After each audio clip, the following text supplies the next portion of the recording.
Okay, let's revise few of the questions from root locus. So कुछ कुछ question हम लोग देखेंगे, जैसे क्वेश्चन नंबर 1 अब क्या बोला है कि a system is represented in state variable form. तो स्टेट वेरिएबल फॉर्म आपका दिया हुआ ये, वेयर ए मैट्रिक्स दिया हुआ, ये ए कॉफिशिएंट जो है ये दिया हुआ, बी भी दिया हुआ, सी भी दिया हुआ, डी भी दिया हुआ है। Determine the characteristic equation, first question. Second, इसके is the root locus of system. Third है test the stability of system. सबसे पहले हम लोग करेक्टरिस्टिक इक्वेशन फाइंड करते हैं। तो आपको अगर स्टेट इक्वेशन गिवन है तो how do you find the characteristic equation is S times identity matrix minus matrix A, इसका डिटर्मिनांट को आप जीरो कर दीजिए, then you will get the characteristic equation. So this is what I have done. So S into I आपका क्या हो जाएगा, एक डायगोनल मैट्रिक्स हो जाएगा विथ एस जो है वो आपका डायगोनल हो जाएगा, और माइनस ए, तो ए आपका ये गिवन है। तो यहाँ से आप जब इसका डिटर्मिनेंट लीजिएगा तो you will get the characteristic equation. तो फर्स्ट क्वेश्चन सॉल्व हो गया। नेक्स्ट क्या बोल रहे हैं कि इसके is the root locus of the system. तो जितने भी रूट लोकस के पैरामीटर है सब आप एक एक करके फाइंड करिए। तो second question, root locus characteristic equation given है। So first you find the G S, इस तरह से होता है ना, 1 plus G S H S. So आप पहले इस फॉर्म में लिखिए, 1 plus G S is equal to 0। So इस फॉर्म में लिखें, ठीक, ये वाला। Now from here you can say that G S H S is this one. उसके बाद से आप क्या करिए, सबसे पहले तो ओपन लूप पोल्स, तो ये ओपन लूप ट्रांसफर फंक्शन है, तो ओपन लूप पोल्स फाइंड करिए। So there are 2 poles and open loop zeros. सो एक जीरो है तो जेड इज इक्वल टू 1। आप क्या करिए, पहले रियल एक्सिस पे ड्रॉ कर लीजिए जो भी रूट लोकस आ रहा है, तो और जो भी लोकेशन है पोल का वो आप प्लॉट कर लीजिए। एंड इधर क्या है, इस साइड आपका 3 टोटल नंबर ऑफ रूट्स है, दैट मीन्स कि सारा जो है आपका इस साइड ही रूट लोकस ये ब्रांच रहेगा on real axis. Now number of asymptotes, so number of poles minus number of zeros, तो आपको 1, डेट इज 1 एसिम्टोट, और वो भी आपको किस एंगल पे, तो theta is equal to 180 degree पे आएगा, एक ही एसिम्टोट आएगा। सेंट्रॉइड यहाँ कोई पॉइंट नहीं बनता फाइंड करने का, but still you can find it, because centroid क्या होता है, जहाँ पे एसिम्टोट इंटरसेक्ट करते हैं। तो यहाँ पे तो एक ही एसिम्टोट है, तो there is no point of intersection, so आपका सेंट्रॉइड जो है वो 0 आएगा। Now what we have to find is the break point, break away point, जहाँ से रूट लोकस अवे होंगे, ठीक है। तो आपको वो पॉइंट फाइंड करना है। तो उसके लिए क्या करते हैं हम लोग, पहले तो के के फॉर्म में लिख लेते हैं कैरेक्टरिस्टिक इक्वेशन को, then D K by D S को आप 0 सेट कर लीजिए। तो यहाँ से अगर आप के फाइंड करिएगा तो क्या आएगा, minus of S square plus 4 divided by S, तो यही चीज़ आएगा। तो यहाँ आप इसको इस तरह से लिख सकते हैं। फिर D K by D S find करिए, D K by D S, then set D K by D S is equal to 0। So जो भी आपका ये पॉइंट आएगा वो तो प्लस माइनस 2 आ रहा है, तो +2 जो है वो लाई नहीं करेगा रूट लोकस पे, यानी कि S is equal to +2 is not a valid break away point. तो ब्रेक अवे पॉइंट एक ही आया, एस इज इक्वल टू -2। और एक पॉइंट है, अगर आपका ये ब्रेक अवे पॉइंट कॉम्प्लेक्स में आ रहा है, then you will have to check for the angle criteria that will tell you that point is on the root locus. So इस केस में तो रियल आ रहा है, तो और डायरेक्ट विजिबल है, यहाँ पे हम लोगों ने ड्रॉ भी किया है आपका रियल एक्सिस पे रूट लोकस, तो पता चल रहा है कि S is equal to -2 is a valid break point. Now since you have these 2 complex pole, और इसका एंगल ऑफ डिपार्चर क्या होगा, रूट यहाँ से कैसे डिपार्चर करेगा, रूट लोकस जो है कैसे यहाँ से डिपार्चर करेगा, तो वो आपको फाइंड करना पड़ेगा, किस एंगल पे डिपार्चर करेगा। तो सबसे पहले हम S is equal to this pole के लिए फाइंड कर लेते हैं। तो इसके लिए फॉर्मूला होता है क्या, angle of departure is equal to 180 degree minus all the angles जो भी आप जैसे कि इसके रिस्पेक्ट में निकाल रहे हैं, तो जितना भी पोल्स जो एंगल बनाएगा इस पॉइंट पे माइनस जो भी पोल्स जो भी जीरोस इस पॉइंट पे एंगल बनाएगा उनका डिफरेंस। तो ओवरऑल यही लिखा हुआ है, यहाँ माइनस कॉमन लेकर के कर दिया गया। तो अब देखिए ये जो जीरो है इस पॉइंट पे कितना एंगल बना रहा है इस पॉइंट के साथ, तो 90 डिग्री। सेम वे ये जो पोल है वो भी 90, पोल जीरो दोनों 90 बना रहा है, तो थीटा जेड थीटा पी 90 हो गया। तो इसका एंगल ऑफ डिपार्चर क्या होगा, मतलब इस लोकेशन से जो रूट निकलेगा, रूट लोकस, वो 180 डिग्री पे निकलेगा।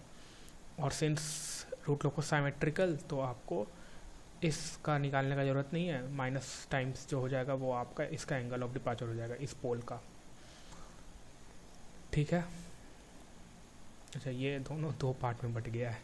तो आप जब रूट लोकस ड्रॉ करिएगा तो ये क्या हो जाएगा आपका, सो k इज इक्वल टू 0 से यहाँ शुरू होगा और k इज इक्वल टू 0 से यहाँ शुरू होगा, और ये इधर की ओर जाएगा और यहाँ पे आपका -2 पे दोनों ब्रेक कर जाएगा। एक जो है एक रूट लोकस इन्फिनिटी पे टर्मिनेट करेगा और एक जो है आपका ये वाला 0 पे टर्मिनेट कर जाएगा। एंड थर्ड क्वेश्चन क्या था, स्टेबिलिटी ऑफ सिस्टम, तो किस वैल्यू के लिए सिस्टम स्टेबल है। तो आपको राउथ टेबल उसके लिए करना पड़ेगा, कैरेक्टरिस्टिक इक्वेशन मालूम है, तो k इज इक्वल टू 0 से लेकर के इन्फिनिटी तक सिस्टम स्टेबल है। क्योंकि देखिए रूट लोकस में भी अगर आप देखेंगे यहाँ पे, तो k इज इक्वल टू 0 पे यहाँ से स्टार्ट हो रहा है और फिर इधर k जो है k का वैल्यू टेंड्स टू इन्फिनिटी चलते जाएगा। तो for k is equal to 0 से इन्फिनिटी के लिए सिस्टम स्टेबल है। तो आप रूट लोकस से भी बोल सकते हैं या राउथ से भी बोल सकते हैं। यहाँ पे k क्या होना चाहिए, greater than 0 for no sign change. तो हो गया। नेक्स्ट क्वेश्चन क्या बोल रहा है कि यूनिटी फीडबैक सिस्टम है जो ओपन लूप ट्रांसफर फंक्शन। तो open loop transfer function given है, draw the root locus as a varies from 0 to 100। तो आपको रूट लोकस ड्रॉ करना है एज ए जो है 0 से 100 वेरी कर रहा है। Using the root locus estimate the percentage overshoot and settling time. तो इस क्वेश्चन को फाइंड करने के लिए आपको ग्राफ चाहिए, ग्राफ पे अगर आप ड्रॉ करिएगा तो ही आपको एग्जैक्ट मिलेगा।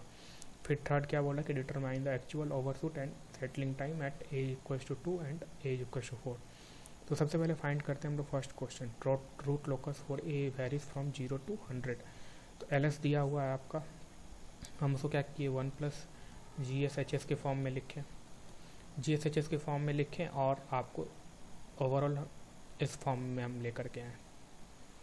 ठीक, तो यहाँ से GSHS क्या हो गया आपका 4a डिवाइडेड बाई, मतलब ओवरऑल पॉइंट क्या था कि जो वेरी कर रहा है ना उसको अकेले रखना है।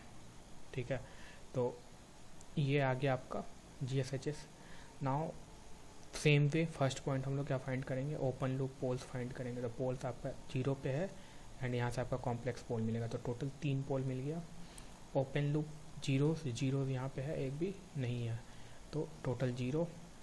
ठीक, आप क्या करिए फिर थर्ड पॉइंट में जो भी लोकेशन है वो जीरोज़ और पोल का जो भी लोकेशन है वो दिखा दिए। ठीक है, और उसके बाद से रियल एक्सिस पे कहाँ पे लाई करेगा रूट लोकस, तो यहाँ पे लाई करेगा इस सेक्शन में, क्योंकि यहाँ पे खड़ा हुई आप तो यहाँ से भी आप देखेंगे तो 1 है, यहाँ से देखेंगे तो 3 है, तो ये वाला जो पूरा सेक्शन होगा वो रूट लोकस लाई करेगा।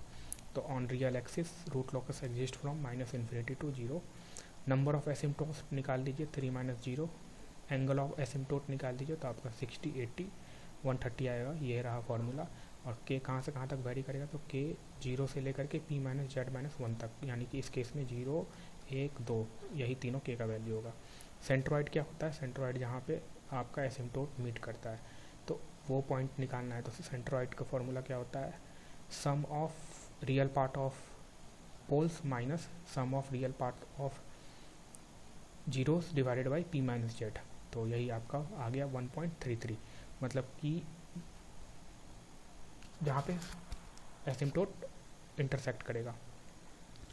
ब्रेक अवे पॉइंट सेम, पहले आप a को लिख दीजिए, फिर dA/ds को 0 सेट कर दीजिए, तो आपका ब्रेक अवे पॉइंट आ जाएगा। अब ब्रेक अवे पॉइंट में आपको ये चेक करना रहता है कि ये वैलिड ब्रेक अवे पॉइंट है कि नहीं है।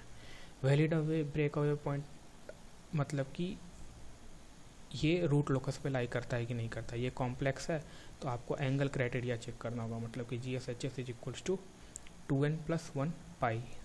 इसमें आप ये पॉइंट पुट करके देखिए तो इस फॉर्म में आना चाहिए। ठीक, अगर नहीं आ रहा है तो वो इनवैलिड ब्रेक पॉइंट होते हैं, इस केस में इनवैलिड ब्रेक पॉइंट है। Now angle of departure find करिए दोनों कॉम्प्लेक्स पोल के लिए। तो मैंने पहले इस पॉइंट के लिए फाइंड किया है, ऐसे इक्वल्स टू इतना के लिए। तो सबसे पहले ये पोल कितना एंगल बना रहा है, तो ये दिस मच एंड 139.1 डिग्री, और ये जीरो जो है इस पॉइंट पे कितना एंगल बना रहा है, तो ये 90 डिग्री। तो डिपार्चर निकल जाएगा 180 डिग्री माइनस पी जेड, तो पी इतना आया है 229, पी प्लस जेड जो है इतना आया है, तो ओवरऑल आपका ये आ जाएगा। यहाँ गलती की है, कुछ किया नहीं, ठीक है, क्योंकि टोटल पोल्स जो है ये भी पोल है ना, तो 90 डिग्री प्लस इतना, और जीरोस तो है नहीं, तो ओवरऑल आपका माइनस हो जाएगा, तो यानी कि -49.1। सिमेट्री से बोल सकते हैं कि ये पोल जो है इसका एंगल ऑफ डिपार्चर कितना होगा, +49.1। अब आपको इंटरसेक्शन निकालना है with j omega axis. Root locus कहाँ पे जे ओमेगा एक्सिस को कट करेगा, तो उसके लिए राउथ टेबल का यूज करिए। इसको 0 सेट किए, यहाँ से 0 सेट किया, उसके बाद से फिर एक्सिलरी इक्वेशन निकालिए सेकेंड रो से एक्सिलरी इक्वेशन निकाले तो इस पॉइंट पे रूट लोकस इंटरसेक्ट करेगा। Now with the total point you can find, देखिए ये एसिम्टोट आपका 60 डिग्री पे है, और ये एक एसिम्टोट -180 एंड ये 300 डिग्री। उसके बाद से और ये कहाँ पे a इज इक्वल्स टू यहाँ पे 7 पे इंटरसेक्ट करेगा, यहाँ पे यही पॉइंट निकाले थे ना, a इज इक्वल्स टू 7, यहाँ पे जे ओमेगा को इंटरसेक्ट करेगा। और एंगल ऑफ डिपार्चर ये ऐसे जाएगा, एसिम्टोट को यहाँ पे फॉलो करेगा, यहाँ पे ये 49 डिग्री का एंगल बनाएगा, और ये जो है यहाँ से -49 डिग्री का, सॉरी यहाँ पे -49, ये +49, ठीक है। और एक तो आपका एक तो इन्फिनिटी पे इधर चले गया, इधर चले गया, और एक इधर चले जाएगा, ठीक है। इसी में नेक्स्ट क्वेश्चन अब क्या बोल रहा है, अच्छा इसमें आपको अगर फाइंड करना है तो यूजिंग रूट लोकस का यूज करके बोल रहा है कि एस्टिमेट द परसेंटेज ओवरशूट। तो percentage overshoot and settling time दोनों बोला है। तो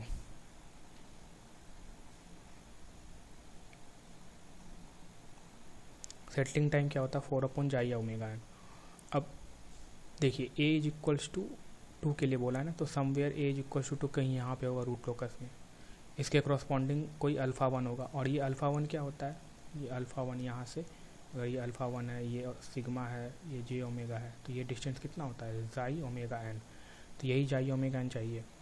तो अगर ग्राफ पे इसको प्लॉट करेंगे तभी आप α1 बता सकते हैं। Same way for a is equals to 4 के लिए यहाँ पे α2 होगा, डैट विल बी j⍵2। तो सेटलिंग टाइम क्या हो जाएगा, 4/α1 for a is equals to 2 and 4/α2 for a is equals to 4। Now third question में क्या बोला है कि a इज इक्वल्स टू 2 के लिए आपको ये जाई फाइंड करना है, जाई नहीं एग्जैक्टली आपको ये settling time and peak overshoot find करना है। तो यहाँ पे कैरेक्टरिस्टिक इक्वेशन में आप a is equals to 2 put कर दीजिए, यहाँ से आपका रूट्स आ जाएगा, ठीक। और ये रूट्स जो आएगा ये इमेजनरी पार्ट वाला, तो s is equals to j⍵n plus j⍵d। तो ये पार्ट क्या हो गया, j⍵n और ω_d आपका कितना हो गया 1.63। Now you put the formula use करिए, ω_d is equals to ω_n√1 - j², तो वहाँ से आपका ω_n आ जाएगा, ठीक। ω_n आ गया तो फिर आप इसमें पुट कर दीजिए, तो आपका जाई आ जाएगा। नहीं ω_n पता है तो आपका सेटलिंग टाइम निकल जाएगा, जाई पता है तो आपका ओवरशूट निकल जाएगा। नेक्स्ट आपके पास ये क्वेश्चन है, ठीक है, आप सेम स्टोरी है, सेम चीज़ है, ठीक है, आप इसको सॉल्व कर सकते हैं। मैंने सॉल्व कर लिया है, तो आपका सेम स्टोरी है, सेम वे से फाइंड करना, सब चीज़ सेम चीज़ है, वही सब पैरामीटर। तो आपका रूट लोकस ऐसा दिखेगा। ठीक है, इस लेक्चर में इतना ही, मिलते हैं नेक्स्ट लेक्चर में, तब तक के लिए गुड बाय, थैंक यू।